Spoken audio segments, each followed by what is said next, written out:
Ok, buenos días.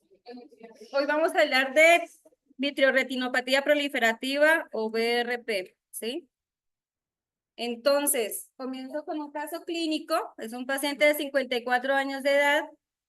Es un paciente que ya fue operado de desprendimiento de retina con involucro macular de 1 mes de evolución. No tiene otros antecedentes patológicos personales. Sí, este paciente es sometido a una vitrectomía por pars plana y a los 2 meses posteriores a la cirugía comienza con una disminución de la agudeza visual. Se decide reintervenir con cerclaje escleral y dejarle gas. Al momento del desprendimiento de retina, se observan pliegues circunferenciales posteriores en su ojito derecho. Entonces, aquí tenemos la foto, ¿sí? Donde vemos un desprendimiento de retina. Hay unos pliegues que están bien marcados hacia el lado temporal del nervio óptico. El nervio óptico no lo tenemos tan visible, ¿sí? Y observamos pues el acortamiento posterior al ecuador. Entonces, ¿qué es la vitreoretinopatía proliferativa? Fue un término que se introdujo en 1983 por el Comité de la Sociedad de Terminología en Retina. Se habla de que es un crecimiento y migración de las membranas preretinianas y subretinianas y puede ocurrir en ojos con DRs no tratados, hemorragias vítreas o posterior a cirugía, en la cual se haya hecho crioterapia, retinopexia neumática, incluso cerclaje escleral, vitrectomía con o sin facoemulsificación. Es la causa de falla de tratamiento de la cirugía de desprendimiento de retina reumatógeno, aun cuando la cirugía primaria del pegamento de la retina haya sido un éxito. La incidencia de este se reporta alrededor del 5 al 10%. Si la primera intención falla, el riesgo de desarrollar VRP es mucho mayor. Y en resumen, es un padecimiento fibrótico no angiogénico causado por una cascada de eventos celulares y como tal es un proceso de cicatrización mediado por 3 tipos de células. Ahí está incluido el EPR principalmente, están las células gliales, pero también están células inflamatorias, en las cuales pues también ahí interfieren citocinas, factores de crecimiento, astrocitos, monocitos. Esta cicatrización es tan severa o tan marcada que se le podría decir que es como un queloide en la retina, ¿ya? En la fisiopatología, entonces, se forman membranas fibrocelulares parecidas a adheridas en la superficie de la neuroretina. La contracción de estas mismas llevan a un desprendimiento traccional o a un redesprendimiento que puede provocar la pérdida de la visión. Generalmente en estos pacientes pues hay un regma como una lesión primaria. Entonces, este es un requisito para desarrollar la VRP y casi todos los factores de riesgo se asocian a la dispersión intravítrea de las células del EPR, al igual que la ruptura que hay de la barrera hematorretiniana en este caso, que permite la permeabilidad de todas estas sustancias que incrementan la inflamación intrarretiniana, ¿no? En general, el proceso de cicatrización lleva 4 etapas principales. Está la fase inflamatoria, proliferativa, de remodelación y fibrótica. Y estos 4 procesos de cicatrización llevan una secuencia de dichas fases, que cada una puede estar incluso sobrepuesta. Entonces, en la VRP temprana, la ruptura de la barrera hematorretiniana induce el proceso inflamatorio junto con la migración y adhesión de una variedad de células en la cavidad vítrea. Por eso ahorita cuando hablábamos de la respuesta del grado A, lo que se ve en ese momento, pues por la migración de las células es la torpidez o el que es vitrio, ¿no? Esto provoca la formación de membranas después celulares parecidas a cicatrices en la superficie de la neuroretina y la formación de membranas también resulta de la interacción de células transdiferenciadas con los componentes de la membrana extracelular. Entonces, las membranas epirretinianas y subretinianas se componen de células del EPR en su mayoría. Y otras células que también participan, ya lo dije, células gliales de Müller, células parecidas a los miofibroblastos, astrocitos fibrosos, incluso células epiteliales del cuerpo ciliar y alocitos, macrófagos, linfocitos, neutrófilos, etc. Entonces, la composición de las membranas cambia con el tiempo, o sea, depende de su etapa, de tener alta proliferación de dichas células al tener poca formación celular y finalmente membranas fibróticas. Entonces, se dice que estas membranas son hipocelulares, por esa razón. Entonces, en la fase fibroproliferativa, las células gliales del EPR y el fibrocito también se transdiferencian a miofibrocitos contráctiles, que generan fuerzas de contracción ante la expresión de la proteína actina, que últimamente pues conllevan a la contracción y a un desprendimiento de retina, en este caso sería traccional, sin necesidad de una rotura previa.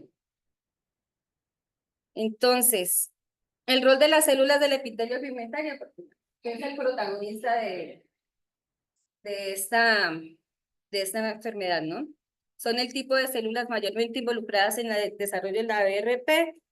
Normalmente estas células forman una túnica única, recordémosla, pero retienen la habilidad de dividirse cuando participan en alguna reparación de la herida.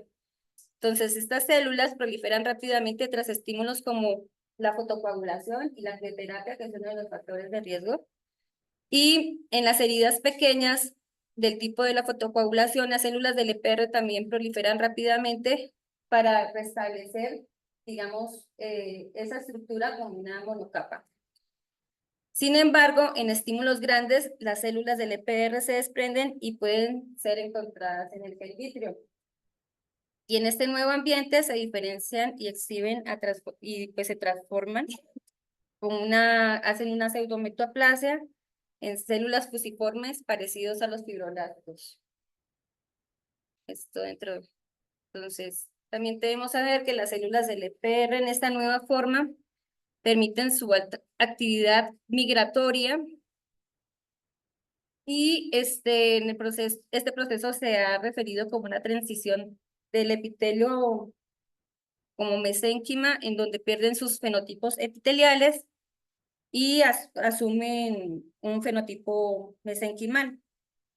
Entonces, similares a los fibroblastos. Entonces, a nivel de las proteínas, esto se refleja por una regulación positiva de genes proproliferativos y promigratorios, así como receptores de adhesión celular transmembrana paralelos a la pérdida gradual de las proteínas específicas del epitelio pigmentario. Entonces, estos fibroblastos y los miofibroblastos derivados de las células del EPR contribuyen a la formación de membranas y juegan un papel clave en la membrana de contracción en el BRP. Aquí tenemos una foto de microscopía electrónica. Podemos diferenciar de color verde las células gliales, de color azul, macrófagos, polimorfonucleares y células B, los linfocitos B, ¿ya?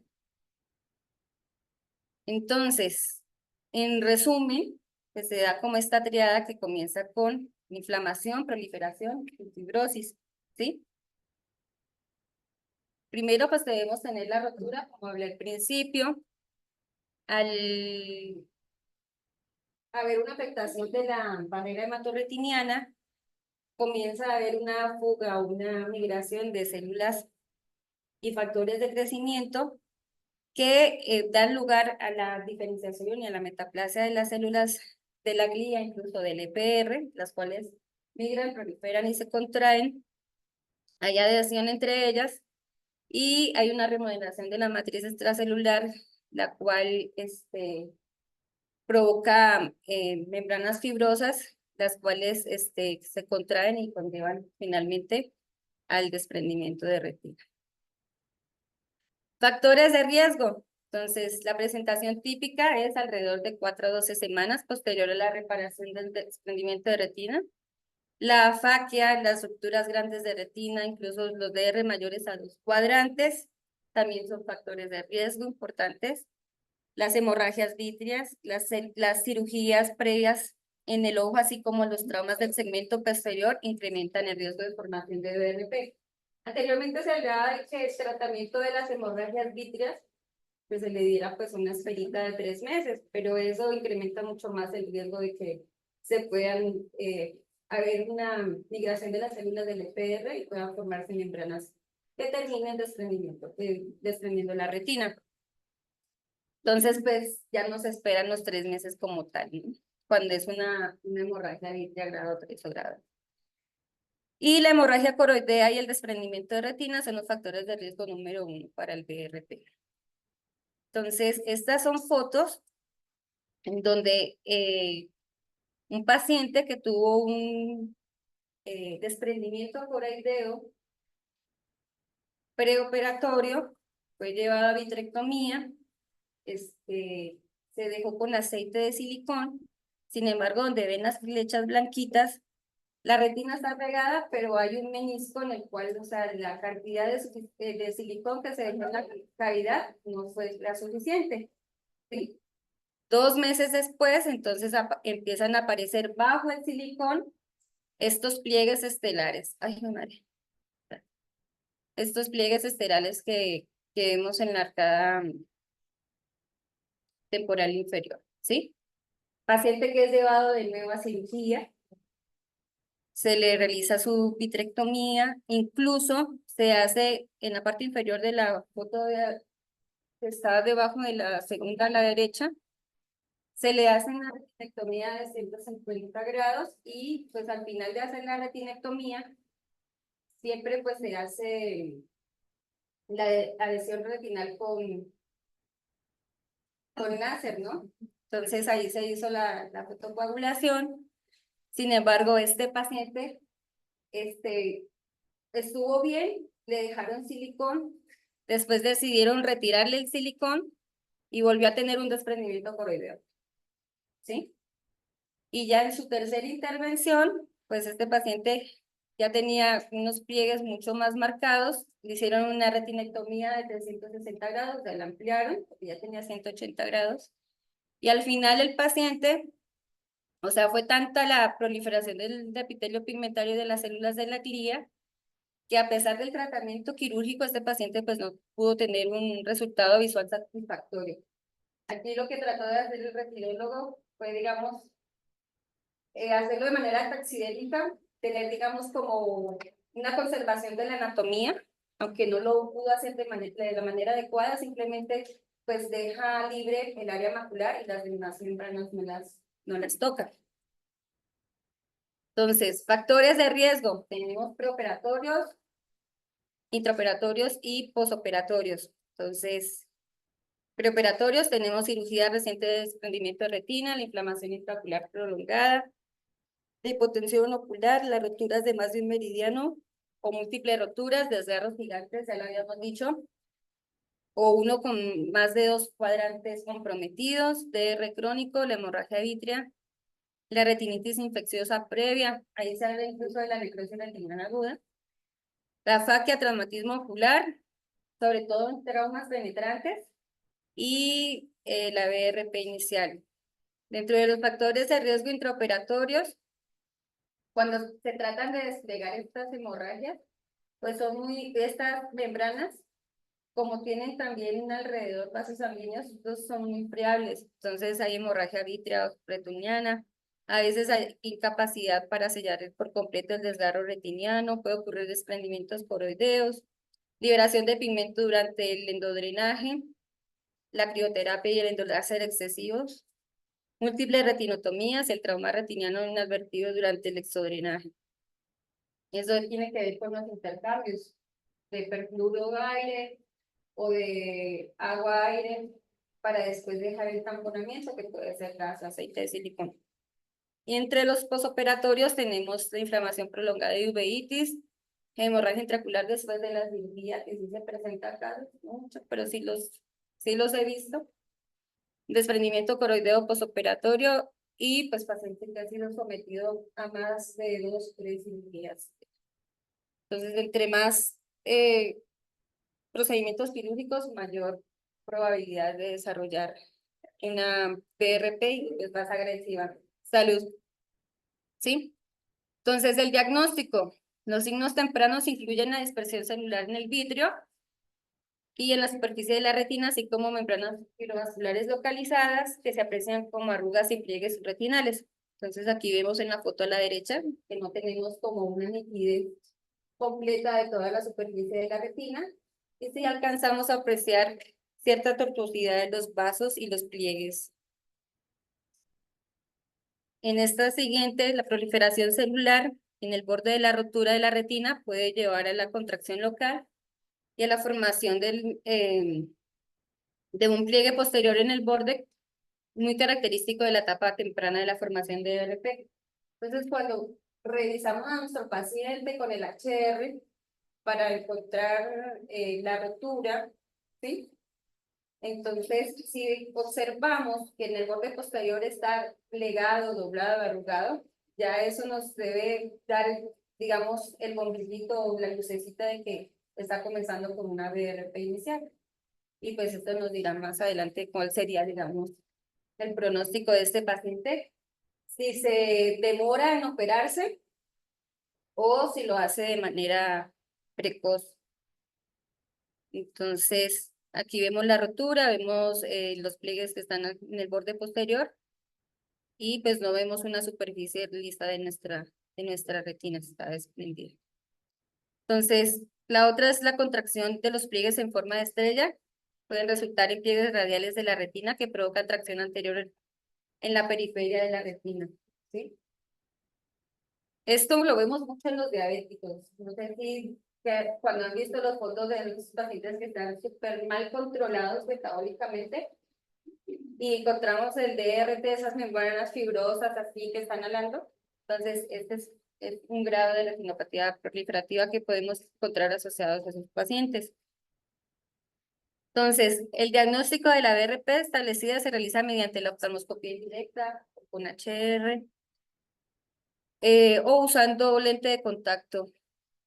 Entonces, la fotografía clínica de campo amplio es muy útil para documentar de esta manera precisa previo a la cirugía de cómo pues, se encontraba el polo posterior y la retina. Y en ojos con medios opacos, porque pues no todos son jóvenes, ¿cierto? Hay quien tiene catarata y no nos permite entrar o ver con mucho detalle. El ultrasonido B es útil, mostrando membranas vítreas prominentes, así como pliegues inmóviles en la retina. Se habla en este de que está el signo de triángulo, que, o sea, que aunque, o como de R en el embudo, aunque el paciente tenga los movimientos oculares, o sea, no se mueve, está ahí rígido. O le llaman signo de triángulo, el signo de la OV. Entonces, están dos clasificaciones, la que se hizo al principio en 1983, que se estadificaba en grados de la A hasta la D, y pues la que se actualizó y la que se usa actual, que es desde el 91, es la A, la B, CP1 y CP2, ¿sí? Entonces, aquí, en la clasificación, pues ya dijimos que el grado A tiene que ver con grumos de pigmento de vidrio, cúmulos de pigmento en la retina inferior. Generalmente el BRP, la localización es inferior. B, las arrugas de la superficie de la retina tiene rigidez retiniana, tortuosidad de los vasos, el borde enrollado irregular de la rotura, que ya lo hablé anteriormente, y disminución de la movilidad del vidrio. O sea, que en la foto anterior que mostré con la rotura, está clasificada en el grado B, ¿no? Y en el grado C, que puede ser posterior, 1, P y A. P quiere decir que es posterior al ecuador, y A es que está anterior al ecuador. Entonces, puede ser focal y difusa. En la difusa es donde vemos los pliegues que son confluentes, en la focal no, ¿ya? Y son de espesor completo. Aquí también empezamos a ver las hebras o los cordones suprapinianos. Y en el grado A, sea, entonces vemos desplazamiento anterior incluso del cuerpo ciliar. También dentro de la clasificación, de acuerdo a la contracción, entonces, lo que habíamos dicho anteriormente, focal y difuso. Focal, pliegue en estrella posterior a la base vítrea, solamente eso, ¿sí? Difuso, para los que tenían dudas en la respuesta de esa pregunta, pliegues en estrella confluentes posteriores a la base del vítreo, y el disco óptico puede no ser visible, ¿ya? Los pliegues subretinianos, que pueden ser posteriores o anteriores, están debajo de la retina, pueden tener una hebra cerca del disco o hebras lineales, o sea, lo puedes ver de varias maneras, en aspecto apolillado también de hoja. Y el circunferencial anterior, hay contracción a lo largo del borde posterior de la base vítrea, la retina periférica está estirada, hay pliegues radiales, bueno, en fin. Se pueden ver hasta contracción de los cuerpos ciliares.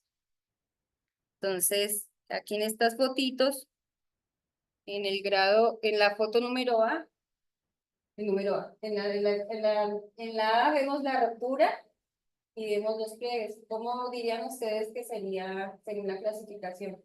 Estarían en el grado A, B, C, D, C, P o C, A. ¿Qué opinan ustedes? Aunque bueno, la respuesta ahí estaba, pero sin ver la respuesta, en la A, ¿qué piensan? ¿En qué grado está de retinopatía proliferativa? En la B, ¿sí? En la B. O sea, las tres fotografías están en etapa B. Simplemente que, por ejemplo, en la primera foto tenemos una rotura, en la foto de la derecha y en la de abajo no vemos la rotura, pero sí vemos los pliegues estelares que comprometen un meridiano específicamente, ¿ya? Y la ecografía modo B, ahí es donde vemos el signo de la V, pues se ve claritito. Entonces, aquí, esta es una foto de una sección transversal de un desprendimiento de retina en embudo, en donde podemos ver tanto los pliegues fijos posteriormente y una membrana ecuatorial que la contrae. Entonces, este ya dentro de su clasificación está en la categoría CP. Ahora pasando a la prevención de la BRP, entonces se han explorado pues varias estrategias para disminuir su incidencia, ¿no? Y se ha probado tanto con medicamentos antiinflamatorios, antineoplásicos y factores anticrecimiento, pero no es en el 100% de los pacientes que estos tienen efectividad. Entonces, se ha usado incluso triamcinolona al 4 miligramos posterior al aceite a la inyección del aceite de silicón, pero pues en estos estudios no encontraron evidencia significativa en la mejoría de la agudeza visual en la recurrencia del BRP, 6 meses posteriores a la cirugía, ni tampoco pues diferencia significativa en la tasa de éxito anatómico, ¿ya? Lo último que plantearon fue el uso de implante ortodés. Sin embargo, pues no hay una tasa de éxito anatómico tanto en modelos animales como en estudios humanos. Los antineoplásicos, pues aquí tenemos el ciclofluoracilo en combinación con la heparina de bajo peso molecular, y pues estos se usaban en la infusión intraoperatoria para prevenir el desarrollo de la BRP en pacientes con alto riesgo. Entonces, hay estudios que demostraron la reducción significativa en la incidencia postoperatorio. Sin embargo, pues no es un beneficio establecido en el 100%. Otro medicamento que lo tienen en estudio sería el metotrexate. Tiene una tasa de éxito del 100%, sí, en estudios pequeños, para la tasa de éxito del DR entre los 11 y 27 meses de seguimiento postoperatorio. El ranibizumab, pues sí, ha mostrado reducir la aparición del BRP en estudios animales, sin embargo, pues no hay estudios en vivo. Y de manera contraria, los ojos tratados con inyecciones de bevacizumab han demostrado un aumento significativo pues, de la proliferación subretiniana fibrosa, así como de la formación de membranas preretinianas. Estos son los medicamentos corticosteroides, metotrexate, heparina, Incluso la colchicina la nombraban ahí, mitomicina. Único tratamiento, pues es quirúrgico. ¿Cuál es el objetivo? Reaplicar la retina lo antes posible, pero evitando que haya derros recurrentes por reproliferación. Se puede hacer en 2 pasos. Inicialmente, pues, lo ideal siempre es intentar mantener una buena función de la mácula y después tratar de retrasar un poquito la cirugía hasta que las membranas ya hayan madurado. Porque, ¿qué pasa? Cuando las membranas están inmaduras antes de las 4 semanas, pues estas son más difíciles de remover, mientras que cuando están ya maduritas, después de las 6 semanas adelante, son mucho más extensas, pero son más fáciles de manipular, de retirar. ¿Cuál es el momento adecuado de esta cirugía? Eso pues depende del cirujano y también depende del poder adquisitivo del paciente, de su seguro médico, del país, ¿sí? Lo mejor siempre sería intervenir rápidamente y preservar la función macular. Técnica, cerclaje escleral, vitrectomía posterior, que pues debe ser por varios pasos. Debe remover bien el vitro central, incluso hacer un rasurado de la base vítrea y remover las membranas y los cordones subretinales. Sin embargo, en lo que leíamos, en este caso, digamos, hacían una analogía de que el cirujano debería ser más cirujano plástico que cirujano oncólogo, porque si la remueves de manera definitiva toda, o sea, haces una resección total, pues eso también podría predisponer a que haya la proliferación vitreoretiniana. Entonces, lo ideal sería como retirar aquellas que te permitan mantener libre el área macular para que el paciente pueda preservar la agudeza visual y, digamos, quitar los puentes que provocan la tracción en aquellas que no se remueven para mantener, digamos, la anatomía del ojito. Entonces, nosotros, no sé si ustedes han alcanzado a ver algunas cirugías de la retina, pero el doctor Miguel Ángel las membranas nasales no nos las deja tocar, ¿sí? Solamente se remueven las membranas proliferativas que están cerca del polo posterior, porque pues eso es lo que se pretende. Pero las nasales se quedan ahí, entonces no sé si cuando ven los postquirúrgicos dirán, ¿pero qué le hicieron si veo un membranón de la nasal? No sé todo. ¿Ya? Entonces, anteriormente pues estaba la discusión si hacías primero el cerclaje y después la vitrectomía, o primero la vitrectomía y después el cerclaje. Aquí se habla de que si se hace el cerclaje después de la vitrectomía, pues es mucho más fácil inyectar para hacer el rasurado de la base vítrea y poder eliminar las membranas anteriores. Lo de la agujita de abajo, pues son para la hora de la fijada de la banda, son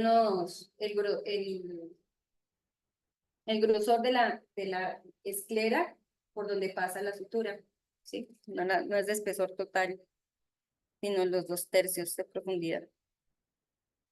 Y pues en esta también usamos eh, sustancias como el líquido pesado, perfluoro de carbono, para mantener, digamos, adherida la retina a nivel del nervio óptico y de la mácula y poder ir haciendo pues, la membranectomía o si necesita hacer una retinotomía para que drene el líquido subretinal, o si en dado caso pues tiene muchas roturas contiguas, pues hacer una retinectomía, pero se hace con endodiatermia primero para evitar que sangre y pues tener una visualización de la cirugía. Para la extracción de estas membranas, pues lo hacemos con pinzas, con tijeritas, hay técnicas manuales, eso ya es. ¿Ah?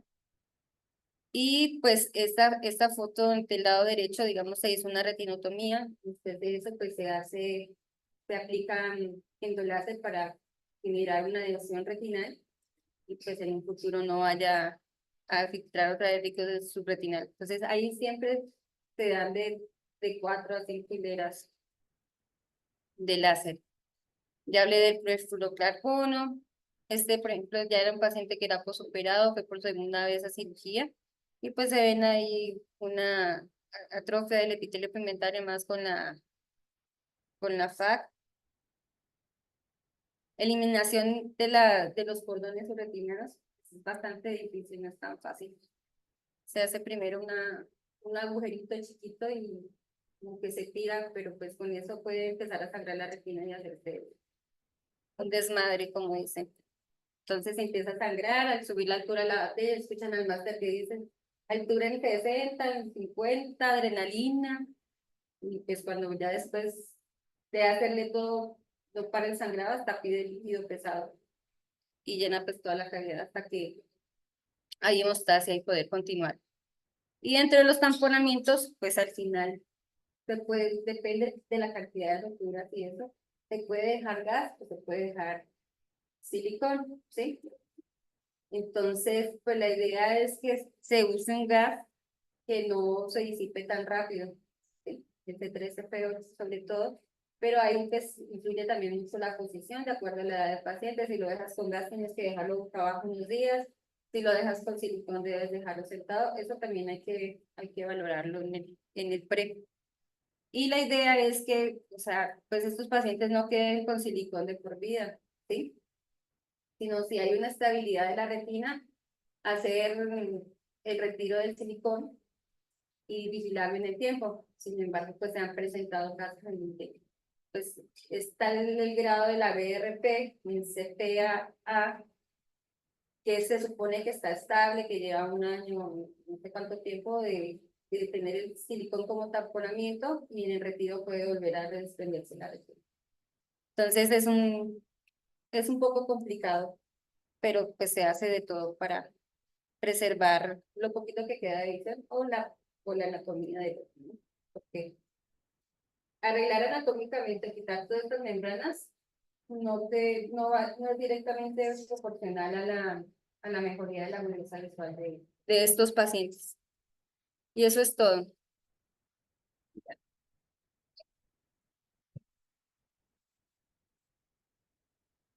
¿Preguntas?